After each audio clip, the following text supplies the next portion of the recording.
Hey everybody, good morning. All right, so today is day 14 of 100. And I need to preface this video by saying it's a snow day here and my kids are still asleep, which means I need to speak softly and I need to hurry because they're not up yet and this video could wake them. So today's day 14 of 100 days where I am going live on Facebook to share with you 100 ways to motivate yourself. And I'm doing it in following a book by Stephen Chandler.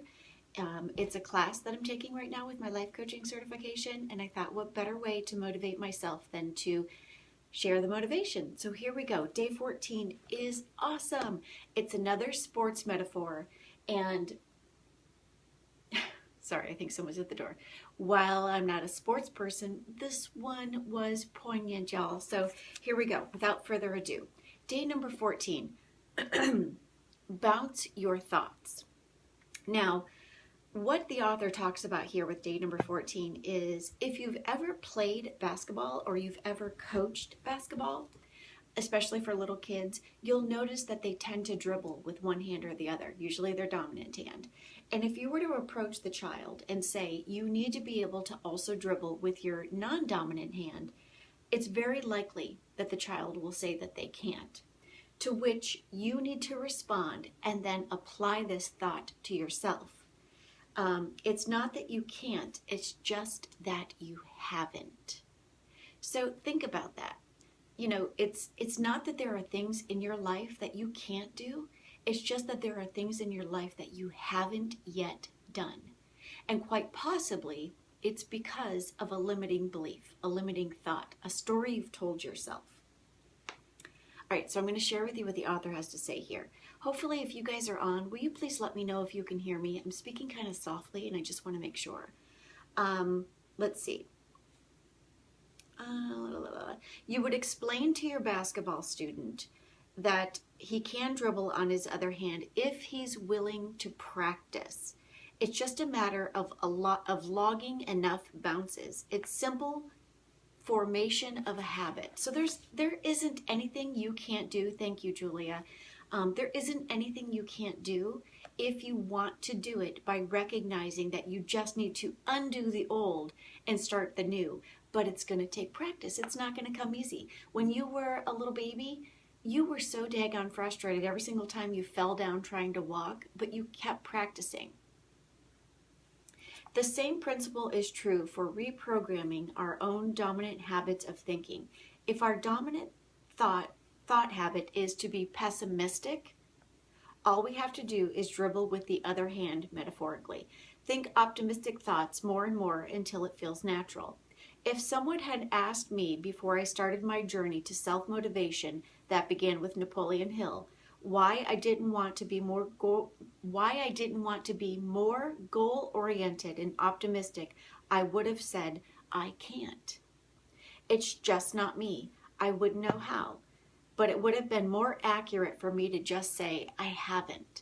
So think about that. If you're pessimistic or you're, anything, but you don't like it, you can change it, okay? Come on. You are being freed. My words are freeing you. You can change it.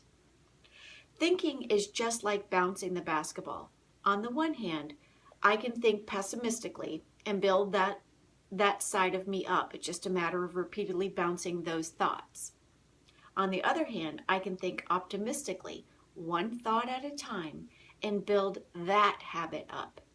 Self-motivation is all a matter of how much in control you want to be. Oh my God, that sentence, you guys, that is amazing. Think about this. Okay, think about it. Stop what you're doing. Think about it. Self-motivation is all a matter of how much in control you want to be. The author goes on to talk about how he read somewhere that on average, most people have approximately 45,000 thoughts a day. And if that's true that we have 45,000 thoughts a day, then you can see how patient we have to be with turning a pessimistic thought habit around. The overall pattern won't change after just a few positive bounces of the brain, metaphorically. If you're a pessimist, your biocomputer has already been programmed heavily in that direction.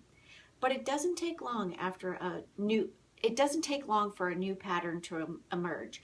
As a former pessimist myself, this is the author, I can tell you it really happens, however slowly, but surely.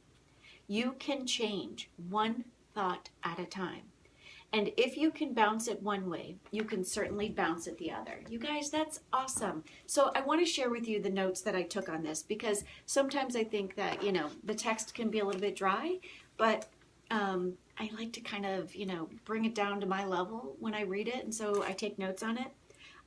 So obviously bouncing your thoughts is the metaphor of just changing your mind, acknowledging that if you've told yourself something that you can't do, it's just a limiting belief. You can do anything, with the exception of, me, for example, growing taller.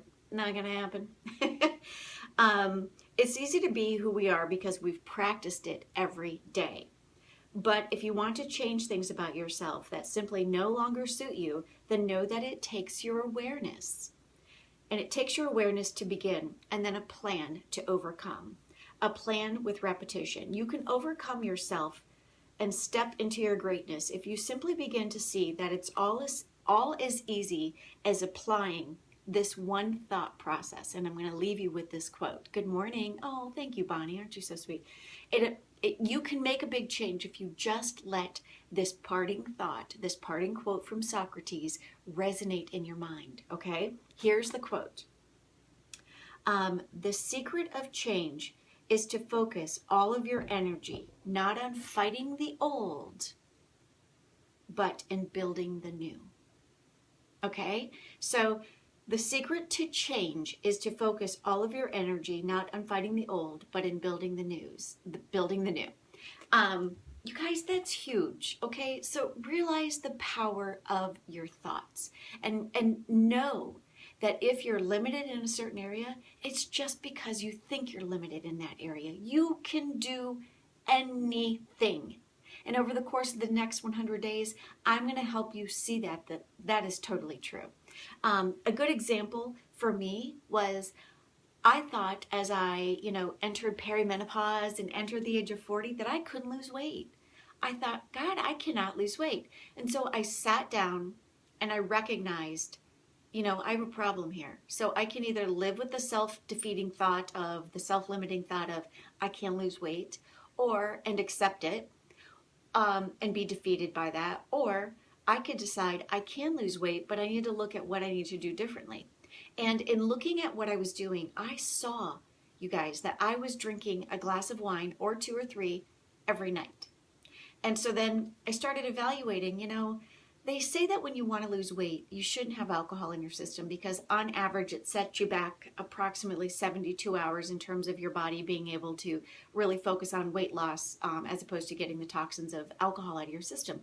So I thought, all right, well, I need to start with removing a glass of wine from my schedule every night.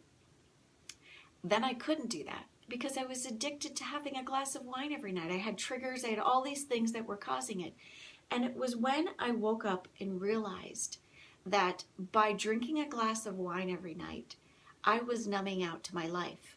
And I needed to get to the root of the problem. And the problem was I had a bit of unhappiness in my current situation. And if I was going to get rid of the alcohol, instead of getting rid of the alcohol, I had to fix the problem instead of getting rid of the alcohol, which was just fixing the symptom. The symptom of my problem was that I was numbing out every night. I was escaping my reality of my unhappiness with, whatever I was going through at the time. So I started doing the work. I started journaling. I started assessing what I was thinking and started questioning my beliefs and started questioning how I had come to thinking what I was thinking and what I was telling myself. And I started changing the story. And through changing the story, I started stepping into my greatness. I swear to you, I really only woke up to life when I was 40. And I woke up into being what I wanted to be when I grew up, knowing what I wanted to be when I grew up when I was 42. And I'm 45 now, and I have never felt more alive. And this isn't to be boastful. This is to share with you how some of us go through life not realizing the power that we have in our own thinking. So just let that set in. Today is day 14 of our journey. I challenge you, bounce your thoughts. Start questioning the limiting beliefs. Start questioning what you tell yourself. If there's an area of your life that you want to change, you have complete authority to change it. Just recognize that step number 1 is your awareness that you have something you want to change. And then step number 2 is knowing that you have the power just to change your thought. And then step 3, come up with a plan. So the parting thought from Socrates is, the secret of change is to focus all of your energy not on fighting the old, but in building the new. You can do it. Have a great day.